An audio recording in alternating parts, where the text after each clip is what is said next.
Hello, good afternoon to all. I am Dharmendra Kumar speaking here, Senior Lecturer in the Civil Engineering Department, IMT College of Polytechnic, Greater Noida. So, today I will discuss about the chemical compositions of the brick. I have a index content, introduction, size of brick, and chemical compositions of the brick, classifications of the brick, first class brick, second class brick, third class brick, and Jama brick.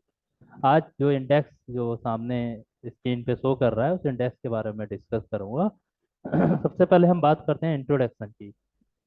Brick plays very important role in the civil engineering field, like the construction, building construction, and construction of floors and construction of walls any size, and construction of arches or cornice, construction of brick, retaining wall, and brick is also used for the following purposes, and main uses of the construction brick are given below: construction floor and prepare the wall of the building, and also used for the retaining wall.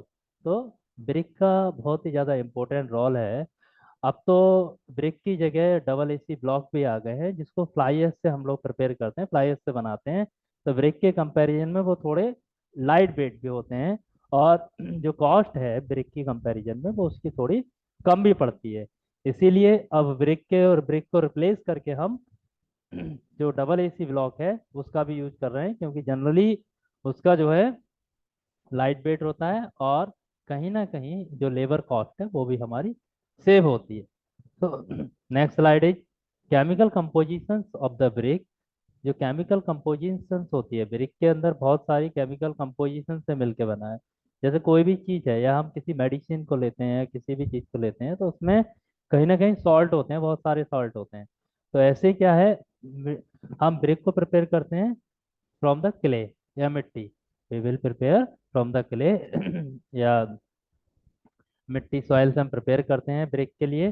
So following chemicals का composition in the available in the bricks. So number one is silica SiO2 50 to 60%। Number two alumina Al2O3 20 to 30%। and number three lime CaO 4 to 5%।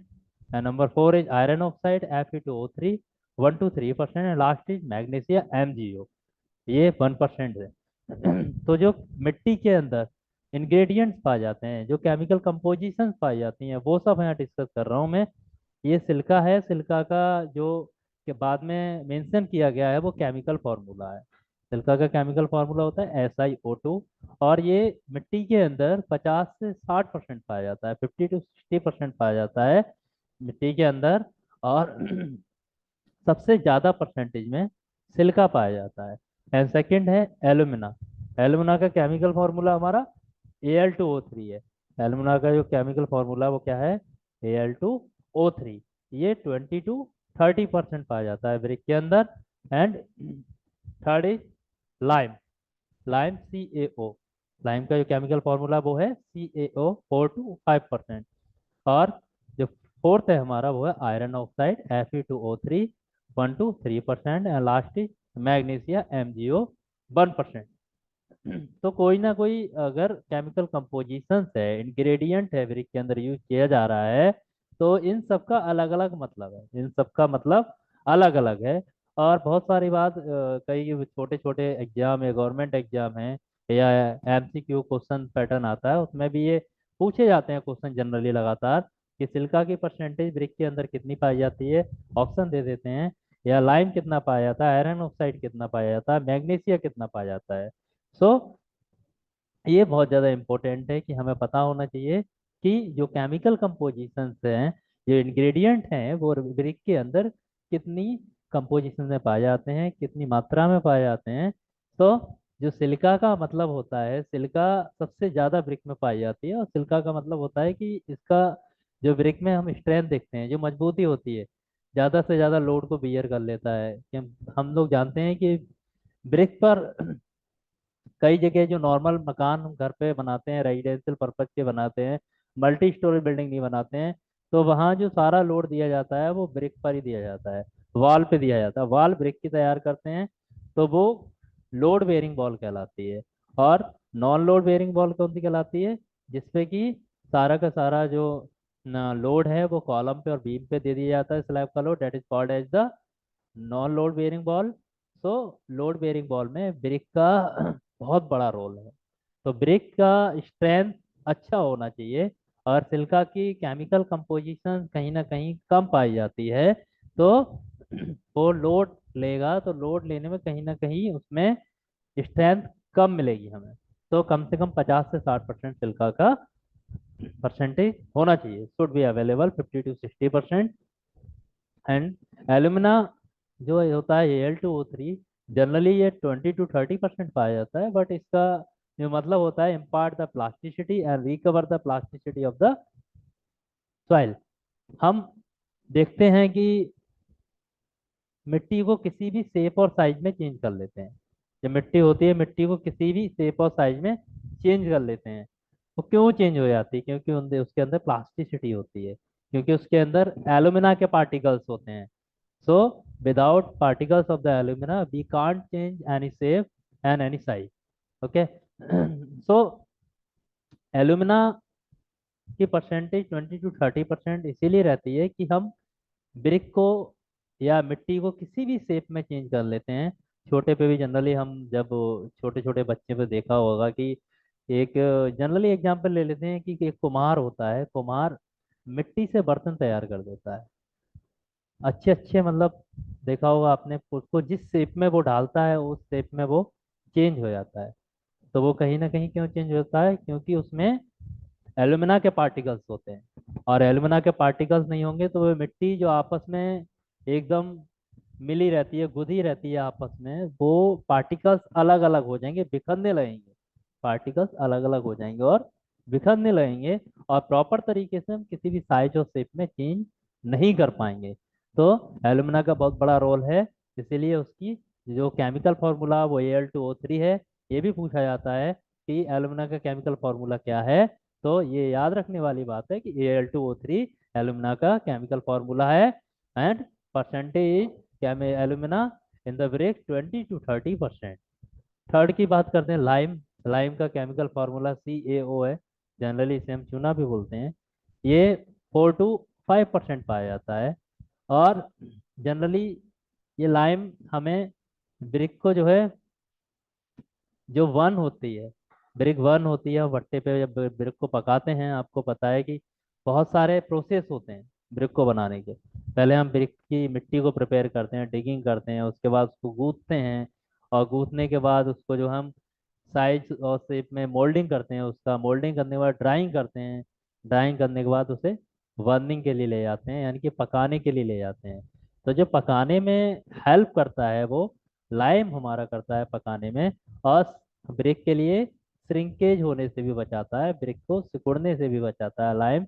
इसीलिए 4 to 5% जो brick के अंदर, मिट्टी के अंदर है, वो लाइम की मात्रा 4 से 5% पाई जाती है।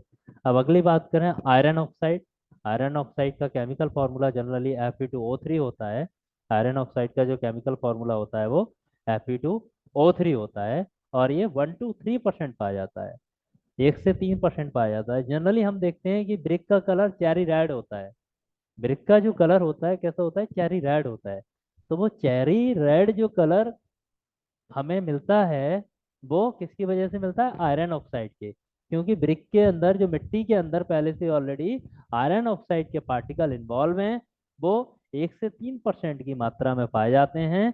इसीलिए जो है उसका कलर, ब्रिक का कलर चेरी रेड होता है। लास्ट की बात करें, मैग्नीशिया। इसकी मात्रा सबसे कम पाई जाती है, मैग्नीशिया की मात्रा सबसे कम पाई जाती है ब्रिक के अंदर।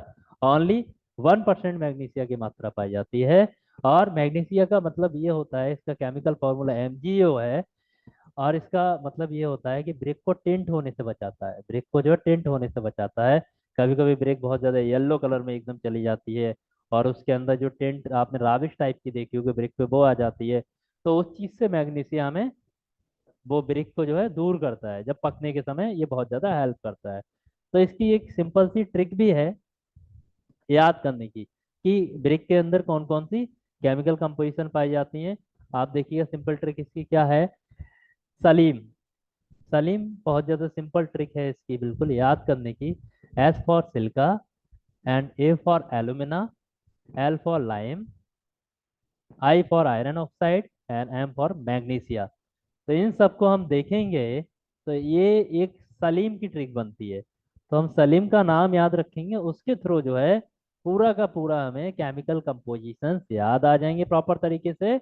और उसको हम बता भी सकते हैं कि टोटल जो है 5 इंग्रेडिएंट हैं, मेजर इंग्रेडिएंट ब्रिक के हैं, और उनकी परसेंटेज ये है जो गिवन बिलो दे रखी है नीचे, है ना। प्रॉपर तरीके से हमने डिस्कस केमिकल कंपोजिशन का हम किया है। अब आगे चलते हैं। आगे है size of the brick. Size of the brick is the very important for the civil engineering. And firstly is standard size of the brick. Standard size होता है जो ब्रिक का जनरली स्टैंडर्ड साइज होता है वो होता है 19 × 9 × 9 सेंटीमीटर। कहीं कहीं कंफ्यूज भी कर देते हैं, कहीं कहीं ये वैल्यू mm में भी दे देते हैं, कहीं कहीं जो वैल्यू है इसकी mm में भी दे देते हैं। तो जनरली बात है कि 1 सेंटीमीटर इक्वल टू 10 mm होता है। जो ऊपर वाली वैल्यू दे रखी है 19 × 9 × 9 सेंटीमीटर, इसको सबको हम जो है 10 से अगर मल्टीप्लाई कर देंगे 190 × 90 × 90 mm में वैल्यू हो जाएगी। ठीक है, तो सेंटीमीटर में भी वैल्यू हो सकती है और mm में भी वैल्यू हो सकती है। तो ये हमारा standard size of the brick है। And then modular size of the brick. Modular size of the brick की बात की जाए with mortar, so this this is 20 × 10 × 10 centimetre. और इसको भी हम अगर mm में चेंज करना चाहते हैं तो 200 × 100 × 100 mm। So this is the modular size of the brick. And next is conventional size of the brick. Conventional size of the brick 23 into 11.5 into 7.6 centimeter. And next is very important is size of frog. Size of frog आपको पता होगा, we know that very well about the all dimension of the brick. Total dimension of the brick is three: height, breadth, and depth. Height, breadth, and depth. जो brick की dimension होती है वो 3 dimension होती है। पूछ भी लेते हैं कि जो ब्रिक है ईंट में कितनी डायमेंशन होती है।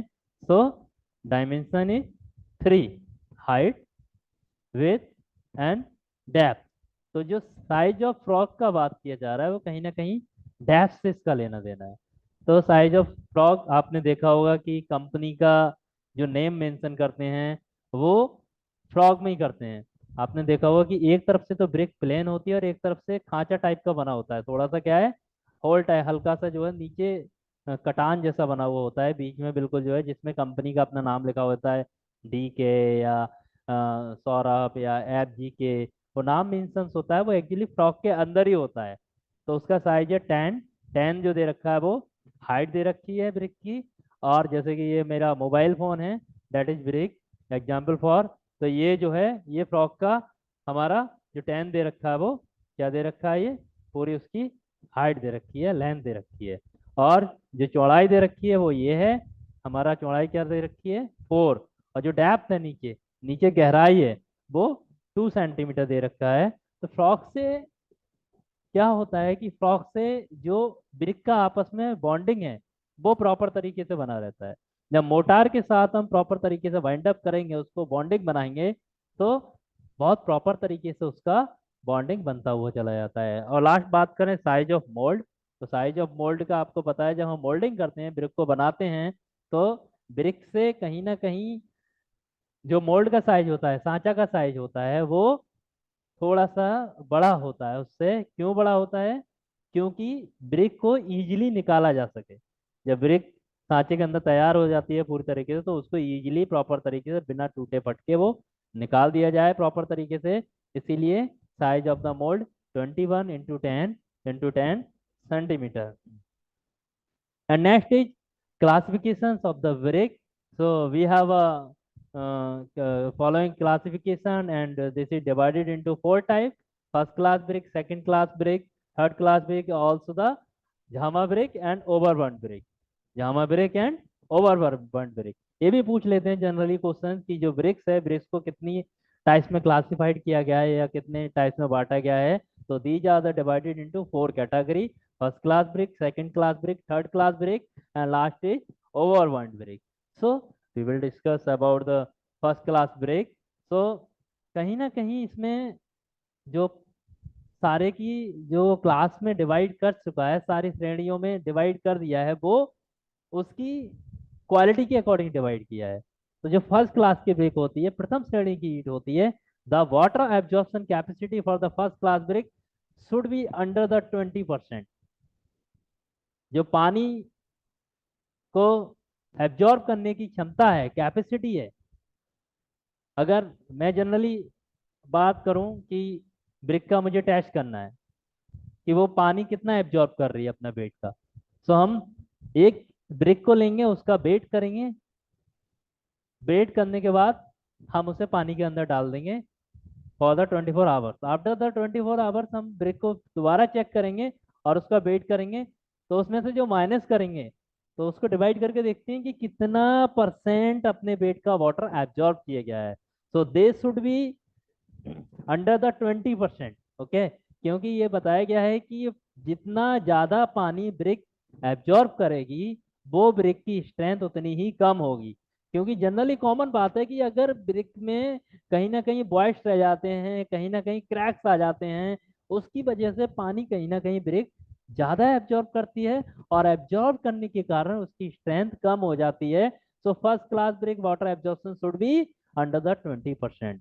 And next is very important. The crashing strength of the first class brake should have the 10.5 Newton per mm square।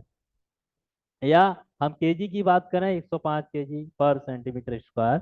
सो जो इसकी स्ट्रेंथ है, स्ट्रेंथ को हम कैसे चेक करते हैं? सपोज दैट हमने ब्रेक को, हमारे पास एक टेस्ट होता है कंप्रेसिव स्ट्रेंथ टेस्टिंग मशीन, उस पर हम जब ब्रेक को रखते हैं नीचे, जब लोड इसके ऊपर लगाते हैं, तो लोड लगाने के बाद जो जिस रीडिंग में क्रैक्स होती है, तो हम फॉर्मूला लगा देते हैं, we can calculate by the formula stress equal to load upon area equal to newton per M M square. So देखते हैं 10.5 newton per M M square अगर उसकी वैल्यू आती है, उससे कम नहीं आती है, so that is the under category of the first class brick. So first class brick not should be the less than 10.5 newton per M M square.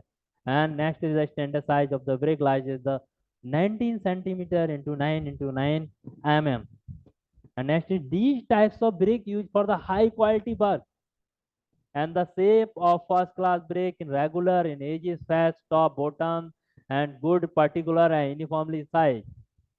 First class brick की बात करें तो उसका साइज शेप एकदम बहुत ज्यादा अच्छा होता है, और प्रॉपर तरीके से उसको हम हाई क्वालिटी वर्क के लिए यूज करते हैं। Okay, and next slide is second class brick. Second class brick generally the types of the brake are mainly used in the construction internal walls. The qualities of these brakes are the little less compared to the first class brake। सब कुछ first class brick का ही होता है, but हम generally कभी कभी देखते हैं कि जब ब्रिक को मैन्युफैक्चरिंग करते हैं, जब ब्रिक की मोल्डिंग की जाती है साइड पर, तो कहीं ना कहीं सडनली बारिश आ जाती है, तो बारिश की जो रेन की जो बूंदें हैं, जो ड्रॉप्स हैं, लगातार जो पानी की जो ड्रॉप्स हैं वो ब्रिक पर जाके पड़ती हैं, तो कहीं ना कहीं जो हल्के हल्के होल्स हैं, हल्के हल्के होल्स हैं, उसकी वजह से क्रैक्स आ जाते हैं। तो वो उस टाइप की ब्रेक हमारी सेकंड क्लास ब्रेक में चली जाती है। Okay, so water absorption capacity is second class brick should be something the 22%, only 2% ज्यादा उससे होती है ना। और compressive strength of the crushing strength second class brick is the should be 7.5 Newton per mm square and 7.0 Newton per mm square. Otherwise, the brake will be cracked. Otherwise, the brake will be cracked. So, water absorption capacity of the second class brake is not more than, should be not more than 22%, and compressive strength of the second class brake should be not more than 7.5 Newton per mm square and not less than. Okay, otherwise the brakes will be cracked. And next is third class brake.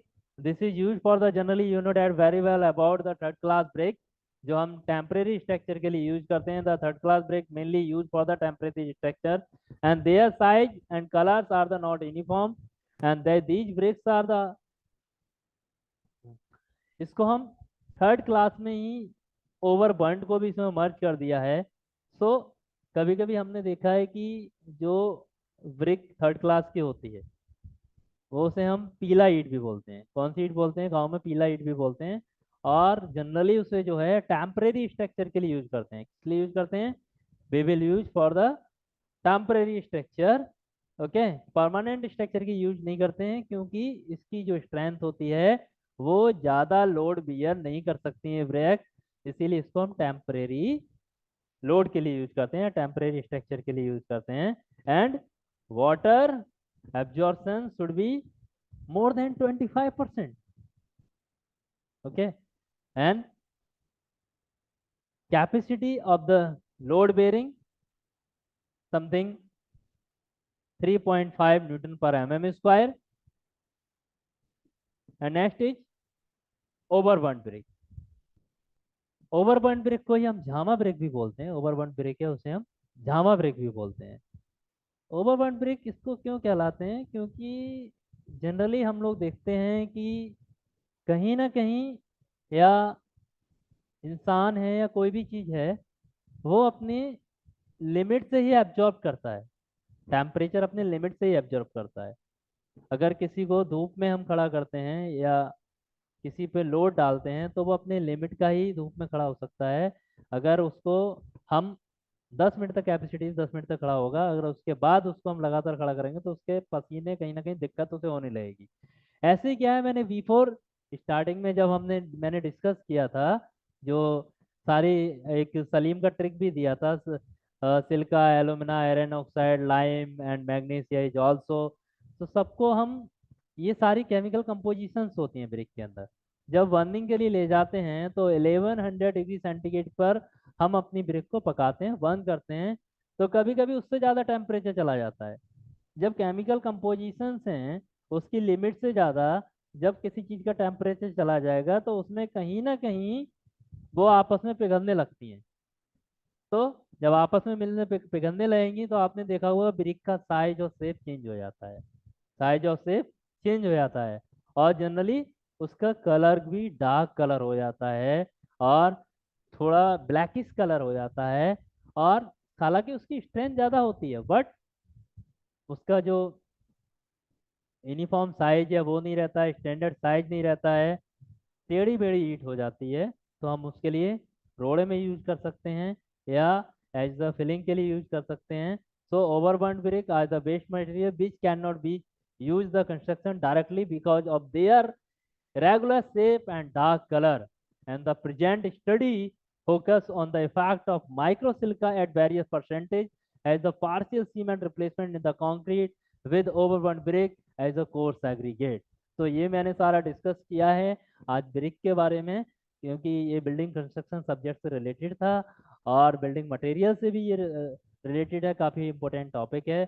I hope कि you understand, बहुत अच्छे से आपने समझा होगा। Okay, so thank you all.